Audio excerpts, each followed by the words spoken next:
Hi everyone, welcome to another video. Today we're going to be looking at a new release and a new model into my collection that arrived today. It is the almost real Porsche 911 GT3R from the Suzuka 1000km in 2025 by Absolute Racing. Almost Real is a new brand to me. I've never collected them before. I believe this AR box Almost Real is just the packaging that they've done, and they have started doing a AR box range as opposed to just the big display cases that they normally have for Almost Real. Almost Real have teamed up with Absolute Racing, and they're going to be releasing a few different cars. They've already got the 2025 Macau cars out. I've seen a lot of press stuff to do with the Bathurst entry for this year's Bathurst 12 Hours. And that looks like another really cool car, so that'd be a great one to add to the collection. Comes with this little display card. I'm not sure what the code will take you to. I'll have a look at that tonight. And you also get this little number board. I believe this car came second in that race, and that's why we've got this number board. SRO is obviously Stefan Rattel's organisation that runs the FIA GT World Challenge. This car is part of the Intercontinental Challenge. So Suzuka was the Japanese, or sorry, the Asian round. Then you also have the Spa 24 Hours, Nürburgring, Indianapolis, and Bathurst are all part of that same sort of series of races. I wouldn't say it's a championship because I think it's about the manufacturer scoring points, but that's where it's from. The livery is a throwback to the Porsche 956 and Porsche 962s that raced in the 80s at Le Mans and in the World Sports Car Championship at the time. Almost Real, known for some really high quality models. Like I said, this is the first that I've ever had in my collection, and I can say that it's absolutely beautiful. It's a brilliant model. It's done very, very well. Better than Tarmac Works, a lot better than Sparky and Mini GT. You've got disc brakes in there. You've got the identification on the wheel to show which wheel it goes on. The headlights, you can see there's loads of detail in there. Nicely detailed front end. Potentially it could be mesh in there as opposed to just a sort of a plastic with a texture on it. And the tow hook, there isn't really a tow hook that sticks out as such like you get on a Tarmac Works, but they break off quite easily. That's the only thing I'd say potentially could be improved, but it's nothing huge. Round to the back. Again, the exhaust, maybe you could say they could be picked out in a bit more colour, but it's still a very well done model. You can see the carbon fibre there. I'm just going to have a look at that light on the back as well. It isn't a separate piece, it is just moulded into the bumper. So that's just worth noting. Potentially, you could say, actually, looking at this, there are things that I would say Tarmac Works has done better. One of them is the wing supports. But the actual overall finish and quality of the model seems better than the Tarmac Works. It's probably the best way of explaining it. Tarmac Works, sometimes you get just little errors and little things that just aren't quite right, or glue marks, things like that bug me. Whilst I can't see a single blemish on this, and the paintwork, the logo work, the decal work, if it's decals, I think it may be actually printed, is fantastic, and actually overall makes for a better looking model. Yeah, you could argue they could have done a better job on that rear wing support. I'd agree with that, and maybe the tow hooks, and maybe a little bit more colour around that exhaust at the back there. But it's a very nicely done model, nicely presented. Was a little bit expensive. I had to get it from AliExpress, but it did arrive very quickly. It's the first time I've ordered from them. It is more money than a Tarmac Works. It's probably quality-wise better than a Tarmac Works, but detail-wise, Tarmac Works has certain things that I think are slightly better. But it's a very closely run race. I can't see that Tarmac Works are going to do this car, obviously with the partnership that Almost Real has with Absolute Racing now.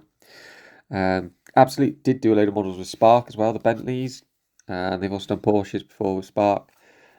So maybe they've moved to Absolute Real, and it is a better model than a Sparky, or Spark as they are now.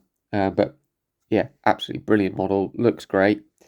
What I also wanted to do though in this video is just have a look at a project that I am going to undertake, and it involves a parcel that came from Japan. You can probably tell what cars are in here. Now, two of them are models that I don't actually need, and I'm probably just going to go back onto eBay, or I'll donate to my neighbour's kids. And that's the P1 and this standard MP4.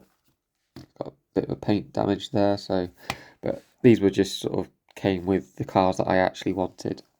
But models I actually wanted were the McLaren 650S, of which I've got two of them. I've got a yellow one as well, came with this box. And as a GT3 collector, I've also got two of these. Well, I've got a few of these actually, because I bought some before. We have the 12C GT3. So this will be used to make some kind of racing car. Obviously a racing car, but one of the different paint schemes that are out there with some logos and decal work. Obviously a bit of a respray if needed. I'm thinking potentially the Clearwater Dragon scheme. I don't know if that'll be the Macau or the Spa car. But what we're also going to be doing is taking the 650s and resin casting a few components off of this model to try and make a 650 GT3. Nobody's made one yet. I really doubt anybody's going to make one. Although Tarmac Works has started doing some of the older GT3 cars. We've got the 458, the SLS is coming out. So maybe they might go backwards and do some of the older cars. But again, I don't think they do any of the McLaren GT3 cars yet. So what will need to be done is I'm going to rob the interior tub from an MP4. Again, try and cast it in resin. The rear wing will come from an MP4 recast in resin. And then the wheels, I've already identified that actually the Sparky and Mini GT McLaren GT3s have the correct wheels. So I may buy or see if I can get hold of some damaged Mini GT models, things like that, to rob the wheels off them. Or again, see if I can make a casting of them.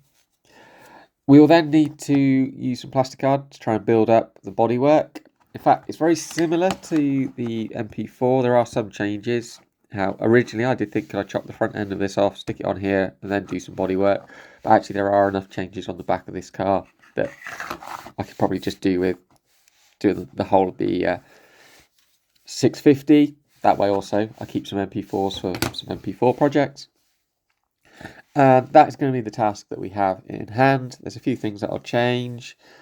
We'll obviously need to race up the interior, because currently the interior is not very racy, which is why we'll probably use the interior tub out of this. It also corrects it to be in the correct hand drive for the race car. Yeah, so that is the plan. I've already disassembled the yellow 650 that I had that arrived with this group, and the orange MP4 that I had in this group, and we will see what we can do to basically make another GT3 car that nobody else has made. That's going to be the plan for the project. I will try and keep this channel up to date as that project develops. It may be unsuccessful and get scrapped, who knows, but we will see what happens. Hope you enjoyed this video. Like and subscribe if you have. Let me know what you think. What do you think about Almost Real? Have you got an Almost Real Porsche? I will do a comparison between this, Tarmac, Sparky. I've also got a Star Race coming, and I am also looking at there's another new one that's come out, but its name escapes me. But yeah, we'll do a bit of a comparison of all these GT3Rs. Let me know what you think, and I'll catch you for another video soon.